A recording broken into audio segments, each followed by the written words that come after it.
کیونکہ وہ ہمیں ایک بنیاد پرووائڈ کرتا ہے جس کی وجہ سے ہم بچوں کی نارمل ڈیولپمنٹ کو اور ان میں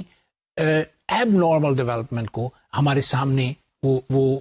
دودھ کا دودھ اور پانی کا پانی کر سکتا ہے، اور جس کی وجہ سے ہم جو ایب نارمیلٹیز ہیں، یہ مشکلات ہیں بچوں میں، ان کو جج کر سکتے ہیں یا ان کے لیے کوئی ایسی ارینجمنٹ کر سکتے ہیں جس سے ان مشکلات کا یا ان مسائل کا سدباب ہو سکے۔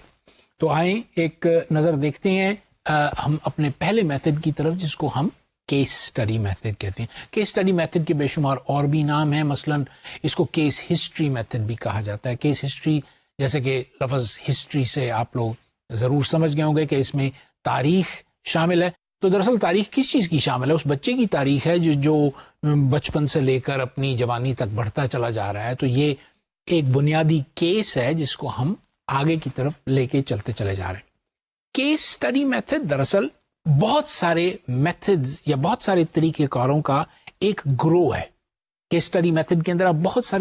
سارے طریقے جو ہیں استعمال کر سکتے ہیں اپنی معلومات کو اکٹھا کرنے کے لیے، ان کا تجزیہ کرنے کے لیے، اور ان کا کسی نہ کسی طرح سے ان کی رپورٹنگ کے لیے کہ آپ اس کو پھر بعد میں رپورٹ کرتے ہیں۔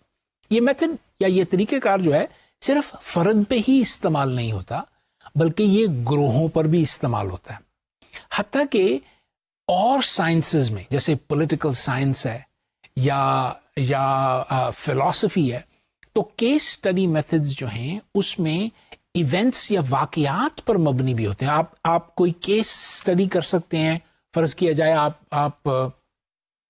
آپ اس چیز میں دلچسپی رکھتے ہیں کہ مختلف ممالک میں، اگر آپ پولیٹیکل سائنس کے اسٹوڈنٹ ہیں، کہ مختلف ممالک جو ہیں یا مختلف قومیں جو ہیں وہ ایک دوسرے کے ساتھ جنگ کیوں کرتی ہیں، تو جو جنگ ہے وہ آپ کا سبجیکٹ بن جائے گا اور آپ اس کے اوپر ایک کیس سٹڈی کر سکیں گے۔ وہ ان وجوہات کو معلوم کرنے کی آپ کوشش کریں گے کہ وہ کون سے ایسے عناصر ہیں یا کون سے ایسے فیکٹرز ہیں جن کی وجہ سے ایک ملک یا ایک قوم جو ہے دوسرے ملک کے ساتھ جنگ کرنے پہ آمادہ ہو جاتی ہے۔ اس کیس سٹڈی کے اندر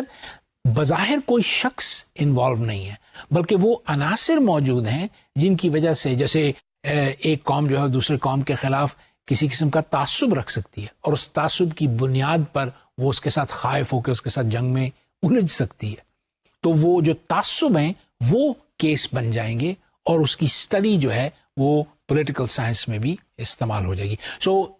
اپنی طرز سے یہ نہ صرف ایک انفرادی طریقہ کار ہے، نہ صرف بچوں کی نشو و نما کو جانچنے کے لیے اور ان کو سمجھنے کے لیے، بلکہ اس طریقہ کار میں اتنی وسعت اور اتنی طاقت ہے کہ یہ مختلف تعلیمی میدانوں کے اندر مختلف انداز سے استعمال ہو سکتا ہے، اور اس کے بے شمار فوائد دیکھنے میں آتے ہیں۔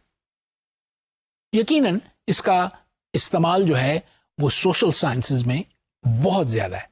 اور سوشل سائنسز سے مراد نفسیات ہے اور عمرانیات ہے اور اینتھروپولوجی ہے اور بے شمار بیہیویئرل سائنسز ہیں جس کے اندر ہے۔ لیکن اس کے ساتھ ساتھ اس کا استعمال جو ہے فزیکل سائنسز میں بھی ہے، فزکس میں استعمال ہوتا رہا ہے، اس طریقہ کار کا استعمال جو ہے کیمسٹری میں، بایولوجی میں بھی ہوتا رہا ہے۔ کیس سٹڈی بہت پرانا طریقہ کار ہے، اور اس میں چونکہ مشاہدہ شامل ہے، اور اس میں انٹرویوز شامل ہیں، اور اس میں سیلف رپورٹس شامل ہیں، یہ تمام کے تمام میتھڈز یا طریقہ کار اس میں موجود ہیں۔ تو اس کا استعمال جو ہے بہت پرانا ہے، بہت سارے پرانے فلسفی اور تھنکرز ان سب نے یہ کیا ہے۔ لیکن ہمارے لیے، خاص طور پہ نفسیات دانوں کے لیے اور ماہر تعلیم جو ہیں ان کے لیے، اس میتھڈ کو خاص طور پہ اس کی جو کلینکل صورت ہے اس کو رائج کرنے میں سیگمنڈ فرائڈ کا بہت گہرا ہاتھ ہے۔ سیگمنڈ فرائڈ نے اس طریقہ کار کو، خاص طور پہ جو کلینکل انٹرویو کی فارم ہے، اس کو بہت حد تک نہ صرف رائج کیا بلکہ اس کو وہ آگے لے کے بڑھا، اور اس کو ایک ایسی سائنٹیفک، اور میں سمجھتا ہوں ایک قسم کی آرٹ فارم اس کی تیار کر لی کہ جس کے اندر آپ نہ صرف سائنسی طور پر کسی شخص کے بارے میں معلومات اکٹھی کر سکتے ہیں، بلکہ ان کو اس طرح سے یکجا کر سکتے ہیں کہ آپ ان کے اندر بہت ساری صورتیں جو ہیں وہ دوسروں کے اندر، دوسرے اشخاص کے اندر جن کے بارے میں آپ وہ کیسز اکٹھے کرتے ہیں، ان کے درمیان مشترک صورتوں کو دیکھ سکتے ہیں۔ اور جب یہ یکجا اکٹھی ہوتی ہیں تو آپ ان تمام کی تمام صورتوں کو کسی ایک ایسے پیرائے میں ڈھال سکتے ہیں کہ جس کی وجہ سے آپ کی سمجھ اور بوجھ جو ہے ان مظاہر کے بارے میں بہتر ہو سکے جو کہ چائلڈ ڈیولپمنٹ کے حساب سے یا کلینکل چائلڈ ڈیولپمنٹ کے حساب سے بہت زیادہ اہم ہے. کیس اسٹڈی یا کیس ہسٹری میتھڈ جو ہے اس کی بنیادی صورت جو ہے ڈسکرپٹیو ہے. ڈسکرپٹیو سے مراد بیانیہ ہے. یعنی اگر آپ کسی کیس کو لے لیں، جیسے عام طور پہ ہم دیکھتے ہیں کہ اگر آپ کسی ڈاکٹر کے پاس جاتے ہیں تو وہ آپ سے سوال و جواب کرتا ہے. وہ پوچھتا ہے بھائی کیا ہو گیا تمہیں؟ وہ کہتا ہے جی میں بیمار ہوں، مجھے بخار چڑھتا ہے، اور خاص طور پہ رات کے وقت بخار زیادہ تیز ہو جاتا ہے اور دن کے وقت ذرا قدرے کم ہو جاتا ہے. تو وہ آپ کا ایک کیس لیتا ہے، وہ ایک آپ کا انٹرویو کرتا ہے. اس کو وہ تحریری انداز میں یا کم از کم زبانی انداز سے سمجھنے کی کوشش کرتا ہے، کیونکہ اس نے آپ جیسے بے شمار افراد جو مریض ہوتے ہیں ان کا تجزیہ کیا ہوا ہے. تو وہ سمجھ لیتا ہے کہ آپ کو جو آپ کی علامتیں ہیں وہ کس بیماری کی طرف نشاندہی کر رہی ہیں، اور اس بیماری کو مد نظر رکھتے ہوئے وہ آپ کے لیے ایک تشخیص جو ہے، دوائی جو ہے وہ تیار کرتا ہے. وہ آپ لیتے ہیں اور آپ کی طبیعت جو ہے وہ بہتر ہو جاتی ہے. تو بنیادی طور پر یہ ایک ڈسکرپٹیو میتھڈ ہے جس کے اندر کیس کی حالت، اس کے ذاتی کوائف، ان کا بیان جو ہے وہ اکٹھا کیا جاتا ہے. پولیس میں مثلا پولیس کے اہلکار جو ہیں وہ جب کسی مجرم کو پکڑتے ہیں تو وہ ایک کیس سٹڈی بن جاتی ہے. وہ ایک کیس لے لیتے ہیں اور اس کی رپورٹ جو ہے وہ درج کی جاتی ہے. رپورٹ میں لکھا جاتا ہے کہ وہ کیا حالات تھے جن میں یہ شخص جو تھا وہ اس جرم میں ملوث تھا، یا کیا ایسے واقعات گزرے تھے جن کی وجہ سے اس شخص نے ایسا گھناؤنا جرم جو ہے وہ کیا، وغیرہ وغیرہ، اور کیا واقعات ہوئے اور کیا اس کی ڈیٹیل تھی. اس کی ڈسکرپشنز جو ہیں وہ لکھ لی جاتی ہیں. اس کے ساتھ ساتھ نہ صرف یہ کہ یہ طریقہ کار جو ہے یہ بیانیہ ہے، یعنی بیان کیا جاتا ہے یا اس میں ڈسکرپشنز جو ہیں موجود ہوتی ہیں، بلکہ اس میتھڈ کو ماڈرن سائنس نے اتنا اچھا بنا لیا ہے کہ اس سے ایکسپلینیشنز بھی یا اس سے توجیحات بھی ڈرائیو کی جا سکتی ہیں. یعنی ہم وہ وجوہات بھی نکال سکتے ہیں جو کہ ایکسپلینیشنز کا کام کرتی ہیں اس واقعے کی یا اس کیس کی جو آپ کے سامنے مظہر کے طور پہ موجود ہے. کیس ہسٹری یا کیس اسٹڈی میتھڈ جو ہے یہ ایک لانگیٹیوڈنل میتھڈ ہے یا سیکوینشل میتھڈ ہے. اس کا مطلب ہے کہ اس میتھڈ کو آپ ایک ہی بار میں استعمال نہیں کر سکتے، بلکہ آپ کو بتدریج کئی دنوں، کئی مہینوں، کئی سالوں تک ایک کیس کو اسٹڈی کرنا پڑتا ہے. یہ بڑا لیبوریس، بڑا تھکا دینے والا میتھڈ ہے جس کے اندر بہت دیر تک جو محقق ہے وہ اپنے ایک کیس کو یا اپنے ایک سبجیکٹ کو لے کر چلتا ہے اور دیکھتا ہے کہ اس کے اندر کیا کیا تبدیلیاں پیدا ہو رہی ہیں. خاص طور پہ بچوں کے ضمن میں جب بچے بڑھ رہے ہوتے ہیں تو جو انویسٹیگیٹرز ہیں، جو ماہرین ہیں، جو بچوں کو اسٹڈی کرتے ہیں، وہ ان تمام بچوں کو دیکھتے ہیں کہ وہ ایک طویل عرصے کے دوران کس طرح کے چینجز یا کس طرح کی تبدیلیوں سے ہمکنار ہوتے ہیں. ان تبدیلیوں کو وہ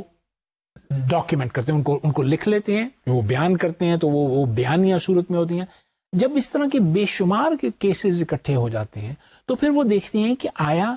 کوئی ایسی بات ان تمام کیسز میں موجود ہے جو مشترک ہے. مثلا اگر 3 سال کا بچہ جو ہے وہ بولنا شروع کر دیتا ہے تو کیا باقی 3 سال کے بچے بھی بولتے ہیں؟ اگر یہ ہمیں پتہ چل جائے کہ تمام 3 سال کے بچے جو ہیں وہ چھوٹے چھوٹے چست فکرے جو ہیں وہ بنانے شروع کر دیتے ہیں اور زبان کی اوائلی صورت جو ہے وہ ان کے اندر داخل، وہ اس کو استعمال کرتے ہوئے زبان کی اولین صورت کو سمجھ لیتے ہیں یا جان لیتے ہیں، تو یقیناً آپ یہ سمجھ لیں کہ آپ کے پاس نہ صرف بیان اس بات کا آ گیا، بلکہ آپ کے پاس کسی حد تک یہ بات آپ کو سمجھ میں آ گئی کہ وہ کون سی عمر ہے یا وہ کون سا فیکٹر ہے، ایج کا فیکٹر ہے، جس کی بنیاد کے اوپر بچہ جو ہے اس عمر میں باتیں یا چست فکرے جو ہیں وہ بولنا شروع کر دیتا ہے. یہ طریقہ کار جو ہے یہ کراس سیکشنل اسٹڈی سے بہت مختلف ہے. کراس سیکشنل اسٹڈی میں جس میں آپ ایک وقت میں ایک ہی سیمپل کو اکٹھا کرتے ہیں اور اسی وقت آپ اپنا فیصلہ صادر فرما دیتے ہیں تحقیق کرنے کے بعد، ایسا نہیں ہے. اس کیس اسٹڈی میں in like cross sectional methodology آپ اس کو دیر تک چلاتے ہیں اور اس کو چلانے کے بعد ایک اندازے کے مطابق آپ پہنچتے ہیں کہ کس طرح سے سیکوینشلی چینجز جو ہیں کسی بھی شخص کے اندر یا کسی بھی بچے کے اندر جو ہیں وہ آتی گئی ہیں. اب عموماً جب بھی کوئی کیس اسٹڈی ہوتا ہے یا کیس ہسٹری میتھڈ کو استعمال کرتا ہے تو اس میں ایک سبجیکٹ ہوتا ہے یا کیس ہوتا ہے جس کے بارے میں یہ اسٹڈی کی جاتی ہے. چھوٹا بچہ ہو گیا یا بڑا ہو گیا یا نوجوان ہو گیا, اور ایک اس کا آبجیکٹ ہوتا ہے. آبجیکٹ سے مراد یہ ہے کہ وہ جو شخص ہے وہ کیا کر رہا ہے, یعنی عمر کے ایک حصے میں, وہ بلوغت کے کس حصے میں یا بالغ ہونے کے کسی حصے میں کون کون سے ایسے عمل ہیں جو وہ کر رہا ہے. تو اس مظہر میں بھی آپ انٹرسٹڈ ہوتے ہیں, نہ صرف اس شخص میں یا اس فرد میں آپ کی دلچسپی ہوتی ہے, بلکہ جس فینومینا کو یا جس مظہر کو آپ اسٹڈی کر رہے ہوتے ہیں اس کے اندر بھی آپ کی دلچسپی جو ہے موجود ہوتی ہے. عموماً اس سے بہت زیادہ قسمیں ہیں. عموماً 4 طرح کے کیس اسٹڈیز کے بارے میں ہم بات کرتے ہیں. یعنی اگر ہم کوئی آپ سے پوچھے کہ کیس اسٹڈی میتھڈ کی کتنی قسمیں ہیں تو عموماً 4 طرح کی قسموں کے بارے میں بات کی جاتی ہے. اگر آپ اس سلائیڈ کو دیکھیں جو آپ کے سامنے ہے اس وقت, تو اس میں پہلی قسم جو ہے اس کو ہم کہتے ہیں illustrative case study. Illustrative case study کا مطلب ہے کہ بیان کرو یہ کیس جو ہے کیا. یہ بنیادی طور پر ایسی کیس اسٹڈی کا میتھڈ ہے جس کے اندر سوائے ڈسکرپشن کے کچھ موجود نہیں ہوتا. یہ صرف السٹریٹو پرپسز کے لیے استعمال کی جاتی ہے. بے شمار واقعات, اگر آپ پولیس رپورٹس دیکھیں جو کہ درج کی جاتی ہیں کسی بھی جرم کے بعد, تو وہ السٹریٹو ڈسکرپشنز ہیں کسی بھی جرم کی. چوری کا ایک خاص موضوع ہے, اور اگر آپ دیکھیں گے کہ وہ پیٹی تھیفٹ ہے, ایک چھوٹی سی چوری ہے, تو وہ جتنے بھی چور ہیں کسی بھی ایک شہر میں رہنے والے, ان کی ساری کی ساری جو انہوں نے پیٹی تھیفٹس کی ہیں وہ ایک دوسرے سے ملتے جلتے مشابہ ہی ہوں گے, ان میں زیادہ فرق جو ہے وہ نہیں ہوگا. دوسری کیس اسٹڈی جو ہے اس کو ہم ایکسپلوریٹوری کیس اسٹڈی کہتے ہیں, یا اس کو ہم پائلٹ کیس اسٹڈی کہتے ہیں. پائلٹ کیس اسٹڈی جو ہے وہ عموماً کسی ایک چھوٹے سے ایک گروہ پہ یا ایک فرد پہ کی جاتی ہے, اور عموماً اس کا نمبر جو ہے وہ کم ہوتا ہے. پائلٹ کیس اسٹڈی اس لیے کی جاتی ہے یہ دیکھنے کے لیے کہ آیا اگر ہم اس اسٹڈی کو بڑھا لیں گے اور زیادہ افراد کو اس اسٹڈی میں شامل کریں گے تو ہمیں پہلے سے پتا ہونا چاہیے کہ کن کن چیزوں کو ہم مد نظر رکھیں. مثلا اگر آپ یہ جاننا چاہتے ہیں کہ جب بچہ بڑا ہو رہا ہے تو اس کی جسمانی نشو و نما جو ہو رہی ہے یا وقوفی نشو و نما جو ہو رہی ہے یا اس کے اندر جذباتی یا ہیجانی نشو و نما جو ہو رہی ہے وہ کس طرح سے ہو رہی ہے, تو کسی ایک بچے کو دیر تک اسٹڈی کرنے سے آپ کو کم از کم اوائل میں یہ پتہ چل جائے گا کہ کن کن سوالات کو یا کن کن باتوں کو ہمیں مد نظر رکھنا ہے, تاکہ ہم اور اگر بچوں کو اس اسٹڈی کے اندر لے آئیں تو ان سوالات کو یا ان چیزوں کو جس میں ہم دلچسپی رکھتے ہیں کس طرح سے ڈٹرمن کریں گے, یا کس طرح سے ان کے بارے میں سوال کر کے ان سے معلومات اکٹھی کریں گے. پھر کیومولیٹو کیس اسٹڈیز ہوتی ہیں. یوزلی کیومولیٹو کیس اسٹڈیز جو ہوتی ہیں وہ ایک سے زیادہ جگہوں پر کنڈکٹ کی جاتی ہیں, اور ان سے ایک کیومولیٹو انالیسز یا اس کا یکجا کیا ہوا انالیسز تجزیہ جو ہے اس کو استعمال میں لایا جاتا ہے. مثلا آپ یوں سمجھ سکتے ہیں اس بات کو کہ صرف میں ہی ایک ماہر نہیں ہوں جو کہ کیس اسٹڈیز کر رہا ہوں فرض کیا جائے لاہور میں, بلکہ کوئی اور شخص ہے جو میرے سے ملتی جلتی ریسرچ یا تحقیق جو ہے وہ کراچی میں کر رہا ہے, اور کوئی لائل پور فیصل آباد میں کر رہا ہے, اور کوئی اسلام آباد میں کر رہا ہے. تو یہ تمام لوگ جو ہیں مختلف جگہوں پر ایک ہی قسم کی تحقیق اور تجزیہ جو ہے وہ کر رہے ہیں. تو اگر ہم سارے یکجا ہو جائیں اپنی تحقیق کے بعد تو یہ کیس سٹڈیز جو ہیں وہ کیومولیٹو ایک ساتھ اکٹھی یکجا ہو جائیں گی اور ان سے ہم اپنے اندازے اور اپنے قیافے جو ہیں وہ لگانا شروع کر دیں گے, اپنے مظاہر کو بہتر طور پر سمجھنے کی کوشش کریں گے. آخر میں کریٹیکل انسٹنس کیس سٹڈیز ہوتی ہیں, یہ بڑی دلچسپ قسم کی کیس سٹڈیز ہوتی ہیں. یوزلی یہ عام روش سے ہٹ کر کیس سٹڈیز ہوتی ہیں. اگر آپ کسی بچے کو یا کسی بچوں کے گروہ کو, جو چھوٹا سا گروہ ہو, اس کو آپ سٹڈی کریں اور ان میں کوئی کسی قسم کی کوئی خرابی موجود نہ ہو, کوئی مشکل نہ ہو, کوئی مسئلہ نہ ہو, تو وہ بے شمار کیسز کو سٹڈی کرنے کے بعد آپ کو ایک نارمل ٹرینڈ جو ہے بچوں کی گروتھ کا وہ مل جاتا ہے, یا ان کی ڈیولپمنٹ کا ایک نارمل ٹرینڈ جو ہے آپ کو مل جاتا ہے. مگر ایسا دیکھنے میں آیا کہ بہت تھوڑے کم بچے جو ہیں وہ عجیب و غریب ایب نارمل ٹرینڈ جو ہے اس کو شو کرتے ہیں. مثلا فرض کیا جائے کوئی بچہ جو ہے وہ ذہنی بیمار ہے یا اس کو ذہنی مرض میں مبتلا ہے, تو اس کی نشو و نما یا اس کا پروان چڑھنا یا اس کا ارتقا جو ہے اس طرح سے نہیں ہوگا جیسے کہ ایک نارمل شخص کا ارتقا ہوتا ہے. چونکہ یہ بات جو ہے یہ اسی طرح سے ہوگی تو وہ کیس جو ہے وہ انٹرسٹنگ ہو جائے گا. اور یہ کیس جو ہے یہ ایک انفرادی منفرد کیس جو ہے دراصل ریفلیکٹ کرے گا, یہ اس چیز کو ظاہر کرے گا کہ وہ جو آپ نارمل ڈیولپمنٹ عام بچوں کی کر رہے ہیں, کچھ بچے ایسے بھی ہیں جو کہ کسی مسئلے کا یا مسائل کا یا مشکل کا شکار جب ہوتے ہیں تو وہ لوگ ان لوگوں کی ڈیولپمنٹ جو ہے وہ کس طرح سے ہوتی ہے اور وہ کس طرح سے ممتاز ہے ان لوگوں کی ڈیولپمنٹ سے جو نارملی گرو کر رہے ہوتے ہیں. عموماً یہ اسٹڈیز جو ہیں یہ جو اس طرح کے انفرادی کیسز پر مبنی ہوتی ہیں, یہ ایک طرح سے ہم فلسفی میں یا تھیوری آف سائنس میں کہتے ہیں ہمیں کیسز کو فالسیفائی کرنے میں مدد دیتی ہیں. مثلا اگر تمام چیزیں ایک ہی طرح سے ہو رہی ہوں اور آپ کو پتا ہو کہ بچہ جو ہے وہ اس طرح سے بڑھتا ہے اور اپنی جنس کو پہچانتا ہے اور وہ ذہانت کے ان مدارج میں سے گزرتا ہے یا وہ جذبات کے ان مدارج میں سے گزرتا ہے وغیرہ وغیرہ وغیرہ, اگر یہ پتہ چل جائے تو ایک بچہ جو ہے وہ اگر اس روش کے اوپر نہ چلے اور وہ عجیب و غریب کیفیات میں سے گزرے اور اس کی جذباتی, روحانی, معاشرتی, نفسیاتی کیفیات جو ہیں وہ باقی بچوں سے مختلف ہوں, تو یہ انہونا منفرد کیس جو ہے دراصل اس بات کی نشاندہی کرتا ہے کہ جو مظہر جس کو ہم اسٹڈی کر رہے ہیں اس کے خلاف یہ ایک فالسیفائنگ ایویڈنس جو ہے وہ موجود ہوتا ہے. جب ہمارے پاس کوئی ایکسیپشنل کیس آتا ہے تو وہ جو ہمارا ہائپوتھیسس ہوتا ہے جن عناصر کی وجہ سے ہم کہہ رہے ہوتے ہیں کہ یہ بچہ اس طرح سے نارمل ہے, وہ کیس جو ہے جو منفرد کیس ہے وہ اس کو توڑنے میں یا فالسیفائی کرنے میں ہمیں مددگار ثابت ہوتا ہے اور ہم اپنی تھیوری کو دوبارہ سے ماڈیفائی کر سکتے ہیں اس منفرد کیس کو دیکھتے ہوئے یا اس کی روشنی میں. کیس اسٹڈی میتھڈ کوئی ایک میتھڈ استعمال نہیں کرتا. ابھی ہم نے صرف انٹرویو کی بات کی اور ہم نے فرائڈ کا ذکر کیا جس نے اس میتھڈ کو بہت حد تک سائنسی روپ, ایٹ لیسٹ کوالٹیٹیولی سائنسی روپ جو تھا 19ویں صدی میں اور پھر 20ویں صدی میں دیا. اور فرائڈ جو تھا اس نے اپنی کلینکل لائف کے اندر بے انتہا پیشنٹس کو اسٹڈی کیا. فرائڈ جو تھا وہ نیورولوجسٹ تھا اور آئندہ آنے والے عنوانات میں ہم فرائڈ کے بارے میں اور اس کی خاص کر اس کی تھیوری کے بارے, اس کے نظریے کے بارے میں بات کریں گے. تو اس نے اس میتھڈ کو استعمال کرتے ہوئے انسان کے لاشعوری ذہن کے بارے میں اسیسمنٹ کی ہے اور بتایا ہے, صرف بیسڈ آن کلینکل ایویڈنس, صرف کلینکل اسٹڈیز کو کر کے وہ اس نتیجے پہ پہنچا.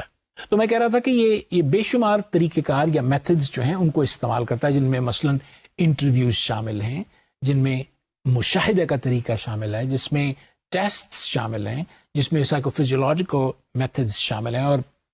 پچھلے کسی ایک عنوان میں ہم نے ان تمام میتھڈز کا ذکر بھی کیا تھا آپ کے سامنے تاکہ آپ ان میتھڈز کو غور کر لیں. تو کیس جو ہے وہ بہت سارے میتھڈز کو استعمال کر کے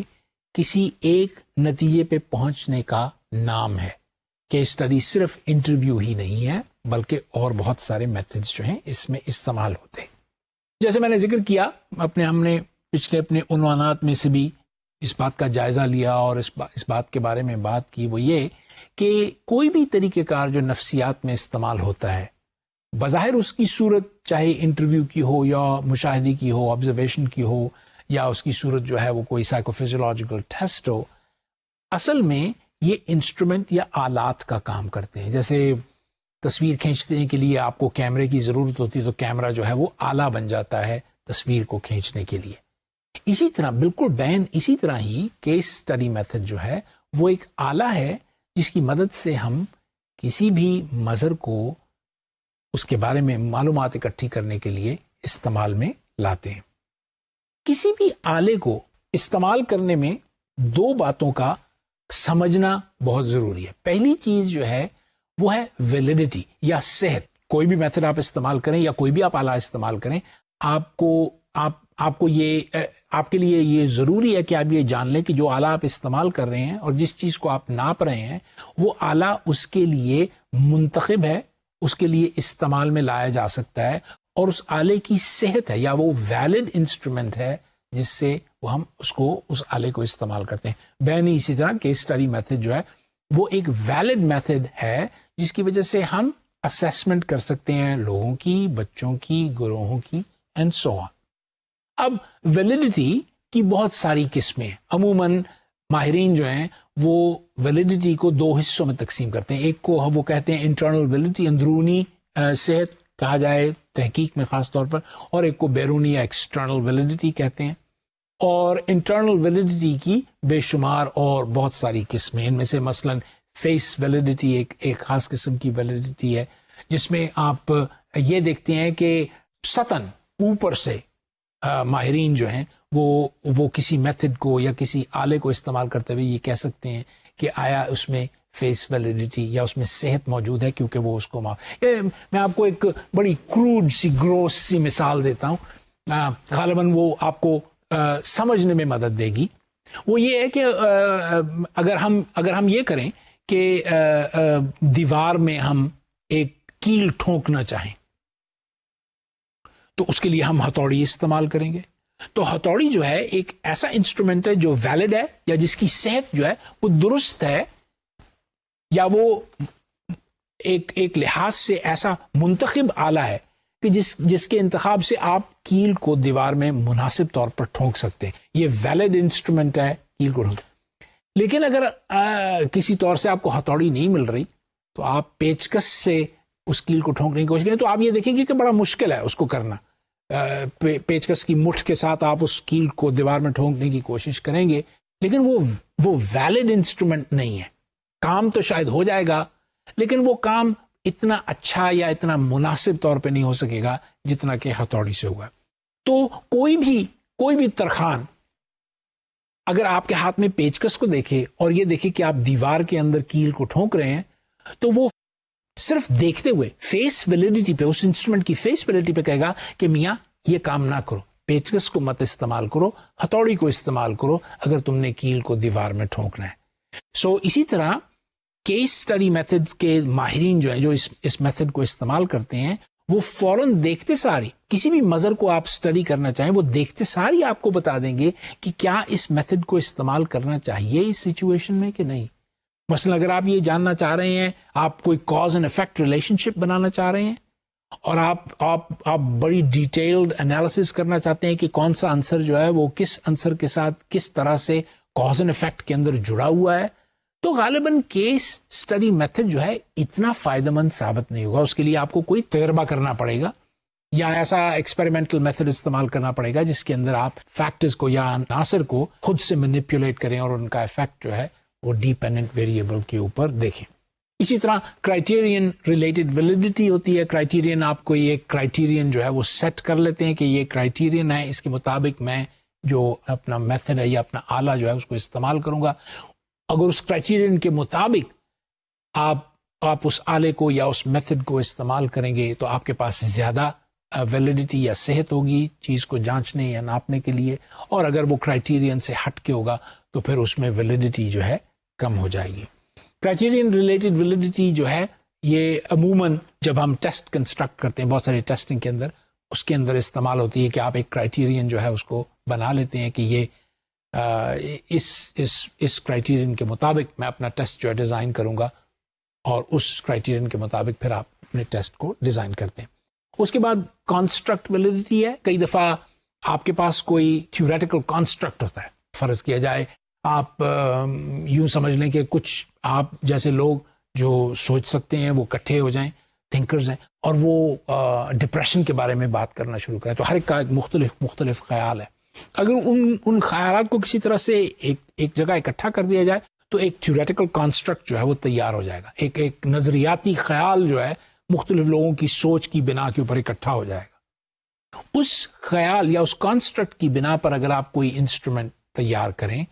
اور اس وہ انسٹرومنٹ اسی خیال کو کسی طرح سے اس کی پیمائش کر لیں تو آپ کے پاس بے انتہا کانسٹرکٹ ویلیڈیٹی جو ہے موجود ہے.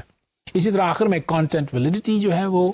ایک امپورٹنٹ کانسیپٹ ہے ویلیڈیٹی کا, جس میں جو ٹیسٹ یا آلہ آپ استعمال کر رہے ہیں اس کا کانٹینٹ جو ہے وہ ریفلیکٹ کرتا ہے جو بھی چیز آپ میجر کر رہے ہیں یا جو بھی فنامنا جو ہے وہ آپ میجر کر رہے ہیں. اس کی ڈیٹیل جو ہے وہ یقیناً آپ کے پاس نوٹس میں اور کتابوں میں اور ہینڈ آؤٹس میں موجود ہے. ایک نظر اس کو دیکھ لیں, آپ کو بہت ساری باتیں جو ہیں وہ اور بہتر طور پر کلیئر ہو جائیں گی. دوسری قسم ایکسٹرنل یا بیرونی ویلیڈیٹی کی ہے. بیرونی ویلیڈیٹی کا بنیادی مقصد یہ ہے کہ کسی طرح سے جو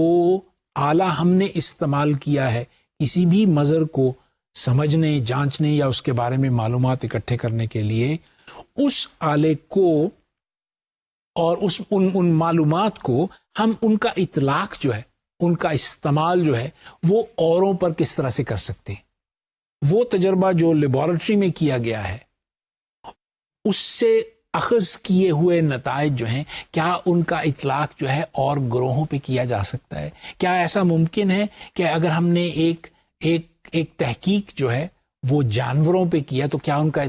اس کا اطلاق جو ہے انسانوں پہ ہو سکتا ہے کہ نہیں؟ اگر ہم بچوں پہ کسی قسم کی تحقیق کر رہے ہیں, فرض کیا جائے ہم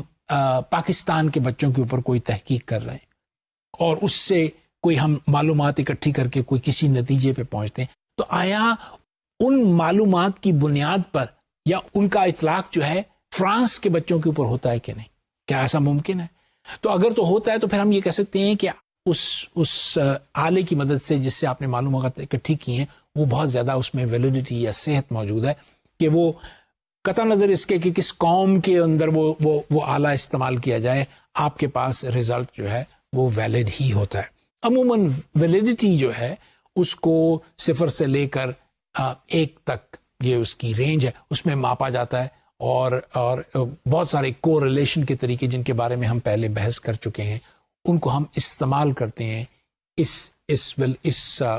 ویلیڈیٹی کو میجر کرنے میں یا ماپنے میں. عموماً وہ نمبر جو 1 کے پاس ہوتے ہیں اس بات کا ثبوت دیتے ہیں کہ ویلیڈیٹی جو ہے بہت زیادہ ہے یا صحت جو ہے اس آلے کی بڑی ہے, اور جوں یہ نمبر کم ہوتا چلا جاتا ہے اور 0 کے پاس چلا جاتا ہے, جو انسٹرومنٹ یا اس آلے کی جو صحت یا ویلیڈیٹی جو ہے وہ کم ہے. کیس ہسٹری میتھڈ کی ویلیڈیٹی کے ساتھ ساتھ ہمیں ایک اور امپورٹنٹ کانسٹرکٹ ہے جو ریلائبلٹی کا ہے, اس کو بھی مد نظر رکھنا پڑتا ہے اور یہ دیکھنا پڑتا ہے کہ آیا کیس اسٹڈی میتھڈ تمام آلات کی طرح ریلائبل ہے کہ نہیں. ریلائبلٹی کا مفہوم یہ ہے کہ اگر ایک آلہ بار استعمال ہو تو کیا اس سے وہی نتائج اخذ ہوتے ہیں یا نہیں. اگر آپ ایک ہی آلے کو 1 سے زیادہ دفعہ استعمال کریں تو کیا اس کا رزلٹ جو ہے وہی نکلتا ہے یا کچھ اور نکلتا ہے. اگر تو رزلٹ ایک ہی جیسا نہیں, اگر نتائج جو ہیں وہ ایک ہی جیسے ہوں تو ہم کہتے ہیں کہ اس آلے کے اندر ریلائبلٹی جو ہے موجود ہے, اور اگر اس کے نتائج جو ہیں وہ فرق نکلیں, ایک دفعہ ٹیسٹ کرنے سے کچھ نکلے اور دوسری دفعہ ٹیسٹ کرنے سے کچھ اور نکلے, تو ایسی ریلائبلٹی جو ہے وہ مشکوک ہو جاتی ہے اور وہ کم تر ریلائبلٹی تھی. مثلا اگر آپ نے ایک ٹیسٹ تیار کیا ہے, ایک آلہ بنایا ہے جس سے آپ ذہانت ماپ سکتے ہیں, تو ایک ہی شخص کی ذہانت کو اگر ماپا جائے اس آلے کی مدد سے, فرض کیا جائے ایک عمر میں جب وہ 10 سال کا ہے, پھر اسی آلے کو استعمال کیا جائے جب وہ 20 سال کا ہے, تو ذہانت میں کوئی تبدیلی نہیں آنی چاہیے اصولاً. یعنی وہ ذہانت جو اس کی 10 سال کی عمر کی تھی وہ کم و بیش جب وہ 20 سال کا ہے تو اس کی ذہانت وہی ہونی چاہیے اس کے اندر. لیکن اگر وہ برابر نہیں ہے کسی طور سے تو ہم یہ کہہ سکتے ہیں کہ وہ جو ٹیسٹ ہے یا وہ آلہ جو ہے اس کی ریلائبلٹی جو ہے وہ مشکوک ہے. تو عموماً 4 قسم کی ریلائبلٹیز کے بارے میں بات کی جاتی ہے, اور ہم یہ بات جو ہے کیس اسٹڈی میتھڈ کو مد نظر رکھتے ہوئے کر رہے ہیں. مثلاً ایکویولنسی ریلائبلٹی, کہ ریلائبلٹی جو ہے اس میں ایکویولنٹ بیسز ہیں, کہ جب اس کو جب آپ نے اپنا انسٹرومنٹ بنایا, کیس اسٹڈی تیار کی, جو بھی آپ میتھڈ استعمال کریں, فرض کیا جائے آپ انسٹرومنٹ جو ہے وہ استعمال کر رہے ہیں انٹرویو کا, اور اس کے بعد آپ استعمال کر رہے ہیں فرض کیا جائے ٹیسٹ کا، اور اس کے بعد آپ کوئی کویسچنیئر استعمال کر رہے ہیں، یہ مختلف طریقہ کار جو کہ کیس اسٹڈی کا حصہ ہیں، اگر یہ برابر ایکویولنٹ ہیں تو وہ میجرمنٹ جو ہے وہ جس بھی مظہر کو آپ ٹیسٹ کرنے کی کوشش کر رہے ہیں وہ دراصل جو ہے وہ ریلائبل ہوگی. چھوٹی سی مثال ہے کہ مثلا آپ ذہانت کو لے لیں، تو اگر آپ کسی کو انٹرویو کر رہے ہیں اور اس سے سوالات پوچھ رہے ہیں اور ان سوالات کے جواب سے یہ اخذ کر رہے ہیں کہ یہ بچہ جو ہے یہ ذہین ہے، تو یہ اسیسمنٹ جو ہے انٹرویو کی بیس پہ ہوگی. پھر آپ اس کو ایک انٹیلیجنس کا ٹیسٹ دے سکتے ہیں جو کہ پیپر اینڈ پینسل ٹیسٹ ہو سکتا ہے، جس میں وہ سوالات کے جواب دیتا ہے، مشکل سوالات کے جواب، پرابلم سالونگ کے سوالات، وربل اور اسپیشل ریلیشنز کے سوالات کے جواب دیتا ہے. تو اس سے بھی ہم اس کی ذہانت کو اخذ کر سکتے ہیں. پھر آپ اس کو ایک ٹیسٹ جسے ہم ڈرا مین ٹیسٹ کہتے ہیں، جس کو استعمال کیا جاتا رہا ہے پرانے زمانوں میں، وہ بھی ذہانت کا پیمانہ یا پیمائش کر سکتے ہیں. جب آپ ان تینوں طریقوں کاروں سے ذہانت کی پیمائش کر لیں اور یہ پتہ چلے کہ ذہانت جو ہے وہ انٹرویو سے، کویسچنیئر سے اور ٹیسٹ سے قریباً برابر ہے یا مماثل ہے، تو یہ اس بات کا پتہ چلتا ہے کہ یہ جو جس چیز کی آپ پیمائش کر رہے ہیں کیس اسٹڈی کے اندر، دراصل اس کے اندر ایکویولنسی، برابری جو ہے موجود ہے. پھر آپ ٹیسٹ ری ٹیسٹ ریلائبلٹی یا ری ٹیسٹ ریلائبلٹی جسے ہم کہتے ہیں وہ کر سکتے ہیں. ایک ہی ٹیسٹ کو، جیسے میں نے پہلے کہا کہ آپ انٹیلیجنس کے ٹیسٹ کو پہلے 10 سال کی عمر میں ایک شخص کی جب وہ 10 سال کا ہے اس کو ناپ لیں، اور پھر جب وہ 20 سال کا ہے تو اس کو ناپ لیں، تو آپ نے دراصل ٹیسٹ ری ٹیسٹ کیا، اور اس کی وجہ سے بھی آپ ریلائبلٹی کو ماپ سکتے ہیں. پھر انٹرنل کنسسٹنسی، کئی دفعہ جب آپ کوئی آلہ بناتے ہیں، جیسے کوئی ٹیسٹ ہے، تو فرض کیا جائے کہ اس کے اندر 20 سوال ہیں اور وہ 20 کے 20 سوال کسی شخص کی ذہانت کو ناپتے ہیں، تو آپ یوں کر سکتے ہیں کہ آپ پہلے 10 سوال اور آخری 10 سوال ان دونوں کے درمیان دیکھیں کہ کیا کوریلیشن ایگزسٹ کرتی ہے کہ نہیں. تو اگر وہ کرتی ہوگی تو آپ کے ٹیسٹ کے اندر انٹرنل کنسسٹنسی جو ہے وہ موجود ہے. آپ کا ٹیسٹ جو ہے وہ دراصل ایک ہی چیز کو میجر کر رہا ہے اگر ہائی کوریلیشن ہو اس کے اندر. پھر اسی طرح انٹر-ریٹر ریلائبلٹی ہے، ایک سے زیادہ اشخاص، ایک سے زیادہ کیس اسٹڈی کرنے والے لوگ، یا ایک سے زیادہ ٹیسٹ دینے والے لوگ، یا ایک سے زیادہ کویسچنر دینے والے لوگ جو ہیں، اگر ایک ہی طرح کے نتیجوں پر پہنچیں تو آپ کو انٹر-ریٹر ریلائبلٹی جو ہے وہ مل جاتی ہے، اور یہ اسیسمنٹ جو ہے آسانی سے کی جا سکتی ہے. اس میتھڈ میں جس کا ذکر کیا کیس اسٹڈی میتھڈ کا، اس کے اندر بہت ساری اسٹرینگثس موجود ہیں، اس میں بڑی ساری قوتیں موجود ہیں، اور یقیناً اس کے ساتھ کمزوریاں بھی موجود ہیں. تو ان قوتوں کو اور ان اسٹرینگثس کو ہم دیکھتے ہیں کہ یہ کس طرح سے ہمارے لیے فائدہ مند ہو سکتی ہیں، اور یا یہ میتھڈ کس طرح سے فائدہ مند ہو سکتا ہے. اور اس کے ساتھ ساتھ ہم ان کمزوریوں کی طرف بھی دھیان دے سکتے ہیں کہ وہ کون سی کمزوریاں جن کی وجہ سے یہ میتھڈ جو ہے اتنے اچھے نتائج جو ہیں وہ برآمد نہیں کر سکتا جو بھی مظہر ہم اس کا اسٹڈی کر رہے ہیں. پہلی اسٹرینگتھ یا پہلی قوت اس میتھڈ کی یہ ہے کہ یہ نہایت لچکدار میتھڈ ہے، خاص طور پہ جس وقت اس میتھڈ کے اندر انٹرویو کو استعمال کیا جاتا ہے. ہم نے پچھلے کسی ایک ٹاپک میں یہ ڈسکس کیا تھا کہ انٹرویو جو ہے وہ نہایت لچکدار طریقہ کار ہے جس کے ذریعے سے ہم شخص کی یا کسی بھی فرد کی زندگی یا اس کے پرسیپشن کی یا اس کی سوچ کی بارے میں اسیس کر سکتے ہیں، خاص طور پہ جس وقت انٹرویو جو ہوتا ہے انسٹرکچرڈ ہوتا ہے، جس میں اسٹرکچر یا ساخت جو ہے وہ موجود نہ ہو. سو کیس اسٹڈی میتھڈ خاص طور پہ جس وقت انٹرویو استعمال کرتا ہے اور انسٹرکچرڈ انٹرویو استعمال کرتا ہے تو ہمیں بے شمار انفارمیشن مہیا ہو جاتی ہے. دوسرا بڑا فائدہ کیس اسٹڈی میتھڈ کا، یا دوسری بڑی قوت جو اس میتھڈ میں موجود ہے، وہ ہے ایمفیسس آن کانٹیکسٹ، کہ جس بھی کانٹیکسٹ کے اندر یہ میتھڈ جو ہے اس کو استعمال کیا جا رہا ہے. جیسے کسی بچے کو آپ اسٹڈی کر رہے ہیں اور وہ کسی خاص ماحول میں پل رہا ہے، بڑا ہو رہا ہے. یہاں فرض کیا جائے بہت سارے بچوں کو ایک گروہ کی صورت میں آپ اسٹڈی کرنے کی کوشش کر رہے ہیں، تو وہ جس کانٹیکسٹ میں آپ اس کو اسٹڈی کر رہے ہیں اس کانٹیکسٹ کے بارے میں جتنی انفارمیشن اکٹھی ہوگی اس میں یہ میتھڈ جو ہے بہت زبردست کارگر ثابت ہوگا، اور اس سے جتنی معلومات اکٹھی کی جائیں گی ان کا تجزیہ کرنے میں محقق کو بہت فائدہ اور بہت زیادہ انفارمیشن جو ہے وہ ملے گی. اس کانٹیکسٹ کے اندر ڈیٹیل بے شمار موجود ہوتی ہے. جب بھی ہم کیس اسٹڈی میتھڈ استعمال کرتے ہیں, خاص طور پہ کانٹیکسٹ ڈریون جس وقت وہ ہوتا ہے, تو اس کے اندر معلومات کا ذخیرہ جو ہے وہ بے انتہا ہوتا ہے, بے شمار ہوتا ہے. اس لیے عموماً انگریزی زبان میں اس کو ہم تھک ڈسکرپشن بھی کہتے ہیں. بہت موٹا بیانیہ ہے یہ, ایک طرح سے آپ یوں سمجھ لیں, جس میں بیان کا ایک جمع غفیر ہے جو اکٹھا ہو جاتا ہے, اور اس ڈیپتھ سے, اس ان ڈیپتھ انڈرسٹینڈنگ سے پھر ہم اپنی محقق یا ماہر جو ہے, جو اس ڈیٹا کو اکٹھا کر رہا ہوتا ہے, وہ اپنی ایکسٹریکٹ کر سکتا ہے انفارمیشن, یا تمام کی تمام انفارمیشن کو استعمال بروئے کار لاتے ہوئے وہ تجزیہ کر سکتا ہے جس مرضی مظہر کو اب وہ اسٹڈی کر رہا ہے. اب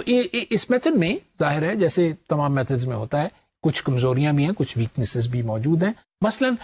اس میں سب سے بڑی ویکنیس خاص طور پہ انٹرویو کے ضمن میں, جو کلینکل انٹرویو جس کے بارے میں ہم نے ابھی تھوڑی دیر پہلے بات کی, وہ ہے انہیرنٹ سبجیکٹیوٹی. کوئی بھی شخص جو ہے وہ پورے طور پر آبجیکٹو ہو کے کسی بھی شخص کو اسٹڈی نہیں کر سکتا. اپنے ذاتی تعصبات, اپنے بائسز, اپنے بلیفز کی وجہ سے وہ کسی دوسرے کو جج کرنے کی کوشش کرتا ہے. گو کہ ماہرین کو ٹریننگ دی جاتی ہے کہ وہ ایسا نہ کریں, لیکن اس کے باوجود کبھی نہ کبھی کسی نہ کسی موڑ پر جو تحقیق کرنے والے ہیں وہ اپنے ذاتی تعصبات کی وجہ سے, یا اپنے ذاتی یقین کی وجہ سے, یا اپنی ذاتی اوپینینز کی وجہ سے, وہ اس انٹرویو سیشن کے اندر جو معلومات اکٹھی کر رہے ہوتے ہیں اس میں اپنا رنگ جو ہے وہ بھر دیتے ہیں.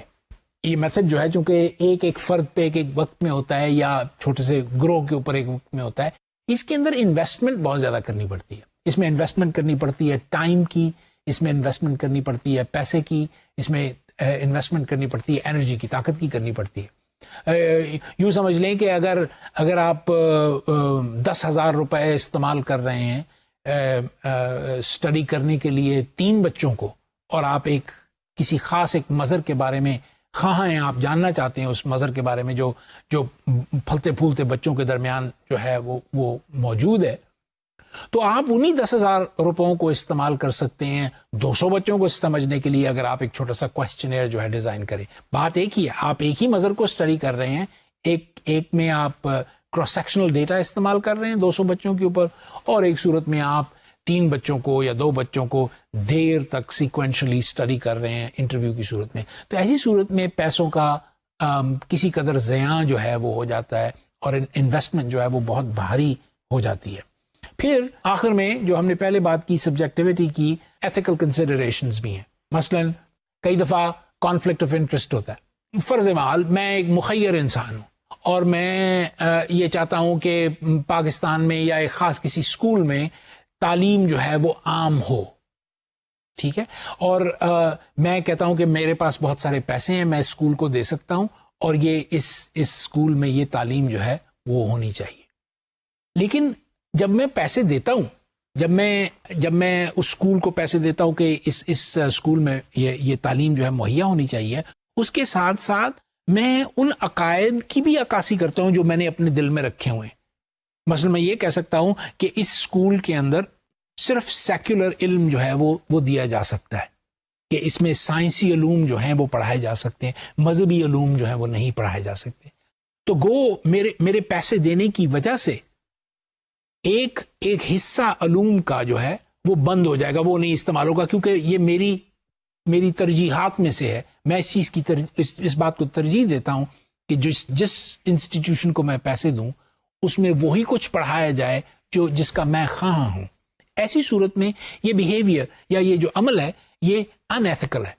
یہ غیر اخلاقی ہوتا ہے, اور ماہرین اس چیز کو پسند نہیں کرتے. عموماً ایسے اشخاص جو کہ مخیر ہوتے ہیں اور انسٹیٹیوشنز کو, ایجوکیشنل انسٹیٹیوشنز کو یا اور دیگر انسٹیٹیوشنز کو پیسے فراہم کرتے ہیں, تو جو ایکسپرٹس ہیں وہ اس بات کی نشاندہی کرتے ہیں کہ آپ وہ نہیں کر سکتے جو کہ آپ کی پسند کا ہے, بلکہ ہم وہ تمام چیزیں اپنے بچوں کے ساتھ کریں گے جس سے ان کو ہم بہتر انسان بنانے کی کوشش کریں. اسی طرح میرے تعصبات ہو سکتے ہیں, میری اپنی اوپینینز ہو سکتی ہیں جو کہ اس میتھڈ میں رکھ نہ ڈال سکتی ہیں, اور معلومات کا وہ ذخیرہ جس کو ہم نے آبجیکٹولی یا موروثی طور پر اکٹھا کرنا ہے اس طرح سے ہم اس کو اکٹھا نہ کرنا ہے. آخر میں ہم ایک میتھڈ ہے جس کو ایتھنوگرافی کہتے ہیں, اس کے بارے میں ہم بات کرنے لگے ہیں. یہ میتھڈ جو ہے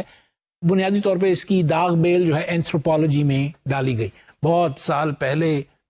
ایک بڑی مشہور اینتھروپولوجسٹ مارگریٹ میڈ امریکہ کے ایک چھوٹے سے جزیرے جس کا نام سموا تھا اس میں چلی گئیں, اور وہ وہاں جا کے کئی سال رہیں. اور وہ جو مارگریٹ میڈ تھیں انہوں نے وہاں پر خاص طور پہ جوان ہونے والی بچیوں کے اوپر اسٹڈی کنڈکٹ کی. یہ اسٹڈی جو تھی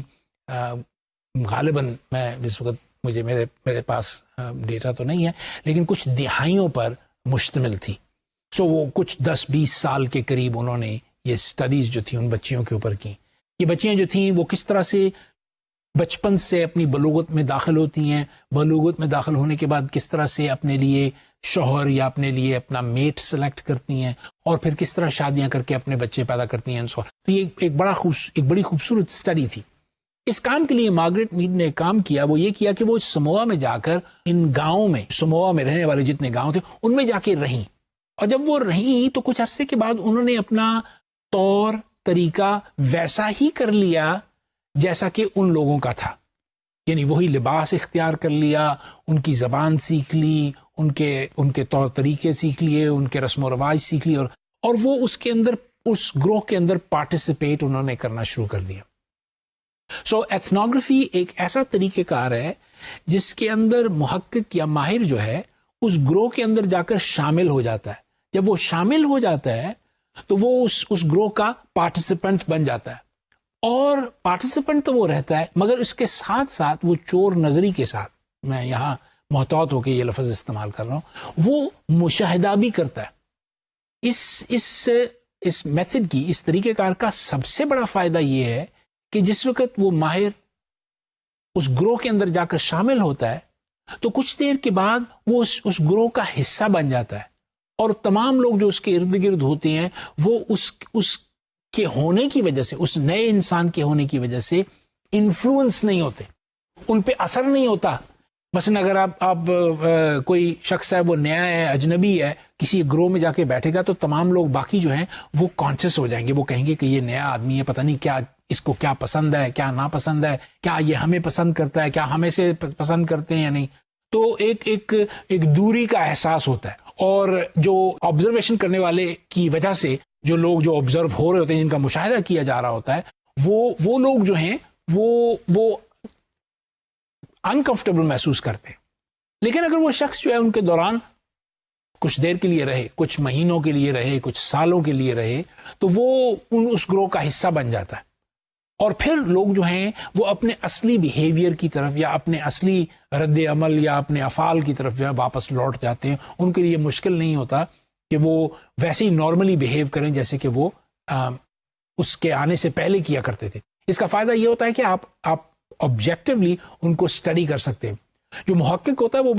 بڑا حساس اور بڑا ہی ذہین ہوتا ہے کہ وہ باوجود اس کے کہ وہ اس گروہ میں مل جاتا ہے مگر وہ اس بات کو نہیں چھوڑتا کہ وہ اس گروہ میں ملنے کے بعد وہ ایک محقق بھی ہے. تو اپنی توجہ کو اور اپنے فوکس کو وہ اپنے کام کی طرف ہمیشہ سے قائم رکھتا ہے, ان لوگوں کو اسٹڈی کرتا ہے اور اس سے اسٹڈی کے نتائج نکالتا ہے. تو مارگریٹ میڈ نے یہ کام آج سے بہت سال پہلے 1920 اور غالباً اس سے بھی پہلے کیا, اور اس سے بڑی خوبصورت ان کی کتاب تھی جس کے بارے میں بعد میں بہت زیادہ بحث بھی ہوئی, اور اس میتھڈ کے بارے میں اور ان کی ریسرچ کے بارے میں بہت ساری اور دیگر باتیں جو تھیں وہ اس سے اخذ کی گئی. ایتھنوگرافی کی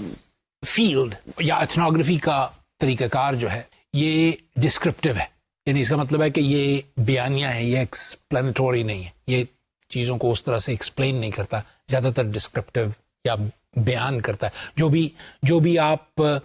جس بھی ماحول میں رہتے ہیں یا جس بھی گروہ میں رہتے ہیں جس کو آپ اسٹڈی کر رہے ہوں, آخر میں آپ ان معلومات کو اکٹھا کر کے ان کی ڈسکرپشن جو ہے وہ تیار کر لیتے ہیں. تو یہ ایک اس کی جو ہے ضروری بات ہے. دوسرا یہ کہ یہ کوالٹیٹیو میتھڈ ہے, اس میں کوانٹیفیکیشن جو ہے اس طرح سے جیسے ہم ایکسپیریمنٹل میتھڈ میں بہت ساری کوانٹیفیکیشن کرتے ہیں, اس میتھڈ میں اس طرح سے کوانٹیفیکیشن جو ہے وہ نہیں ہے. گو کہ مجھے یہ کہنا کہ مکمل طور پہ یہ کوالٹیٹیو ہے یہ بھی درست نہیں ہے, کچھ کوانٹیفیکیشن بھی اس میں ہوتی ہے.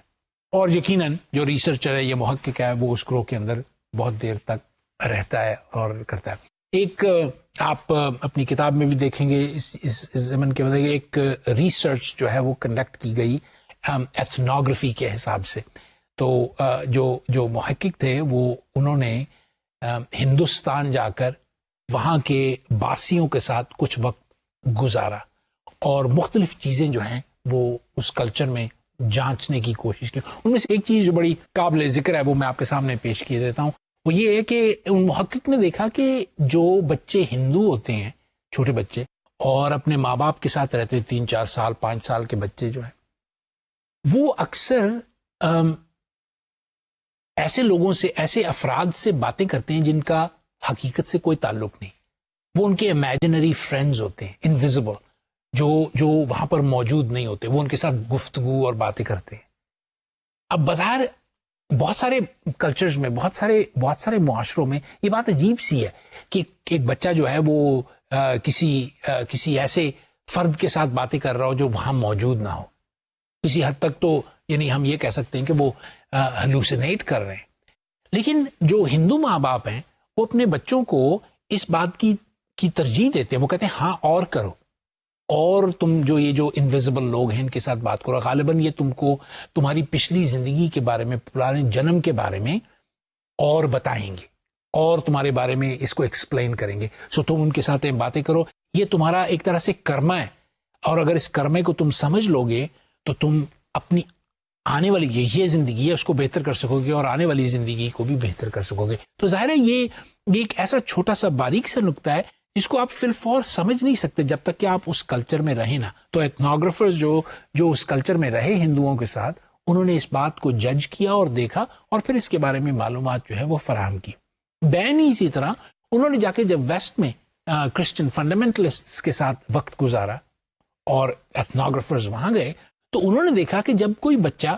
اس چیز کا ذکر کرتا ہے کہ اس کا کوئی امیجنری فرینڈ ہے یا کوئی اس کا انویزیبل دوست ہے,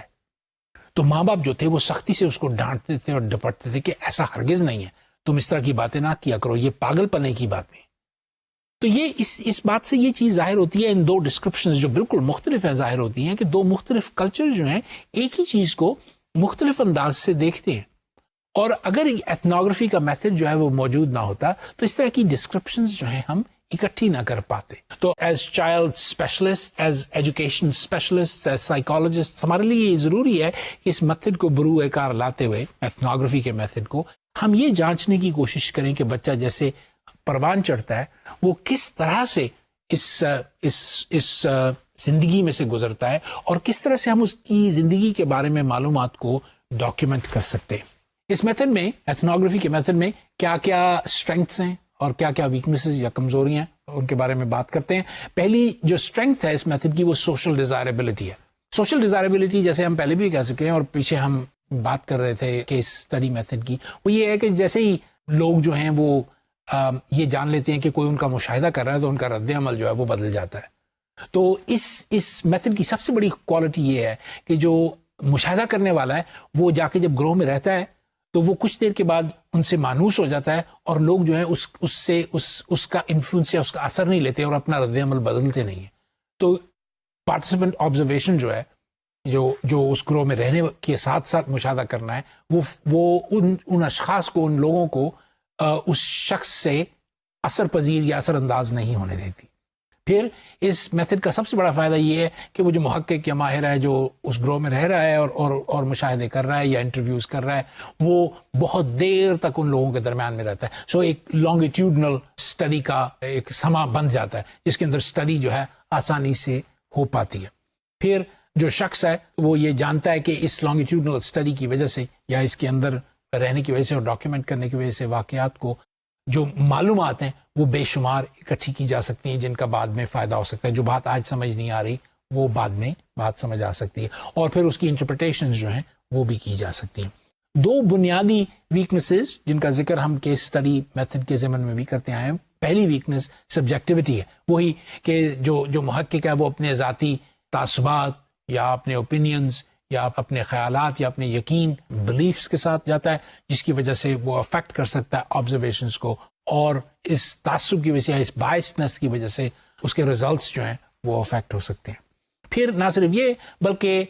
جو ریسرچر یا انویسٹیگیٹر یا ماہر جو ڈاکیومنٹ کر رہا ہے یہ تمام معلومات، اس کی انٹرپریٹیشنز غلط ہو سکتی ہیں۔ جس چیز کو وہ ایک طرح سے سمجھ رہا ہوتا ہے وہ دراصل ویسے نہیں ہوتی جیسے ہونی چاہیے یا ہے حقیقت میں، جس کی وجہ سے یہ غلطی جو ہے یہ ہو جاتی ہے۔ آخر میں ایک دفعہ پھر ہم سمرائز کرتے ہیں پورے ٹاپک کو۔ ہم نے آج دیکھا کیس اسٹڈی میتھڈ یا کیس ہسٹری میتھڈ۔ یہ میتھڈ جو ہے بہت افیکٹو میتھڈ ہے، بہت ساری خاص طور پہ بچوں کی پرورش کے حوالے سے یا بچوں کے پنپنے کے حوالے سے اس کے اندر ہم بہت ساری چیزیں جو ہیں وہ اسٹڈی کرتے ہیں۔ کیس اسٹڈی میتھڈ کے اندر صرف ایک میتھڈ ہی استعمال نہیں ہوتا بلکہ بہت سارے میتھڈز جو ہیں وہ استعمال ہوتے ہیں، جس میں انٹرویو، جس میں سیلف رپورٹس، جس میں سائیکو فزیولوجیکل میجرز، جس کے اندر آبزرویشنز، یہ تمام چیزیں جو ہیں شامل ہوتی ہیں۔ ہم نے یہ ڈسکس کیا کہ ہم بہت ساری میتھڈالوجیز کو کیوں استعمال کرتے ہیں ایک کے بعد دوسرے، تاکہ یہ جان سکیں کہ جس چیز کو بھی ہم اسٹڈی کر رہے ہیں، جو بھی فنامنا ہم اسٹڈی کر رہے ہیں، اس کی پک یا ویلیڈیٹی جو ہے وہ ہو سکے۔ آخر میں ہم نے ایتھنوگرافک میتھڈ کو دیکھا، کچھ اس کی لمیٹیشنز اور کچھ اس کی اسٹرینگتھس کو دیکھا، اور یہ دیکھا کہ یہ میتھڈ جو ہے کلچرز کو اسٹڈی کرنے کے لیے یا لوگوں کو ایک جگہ اکٹھا اسٹڈی کرنے کے لیے نہایت سازگار ثابت ہوتا ہے۔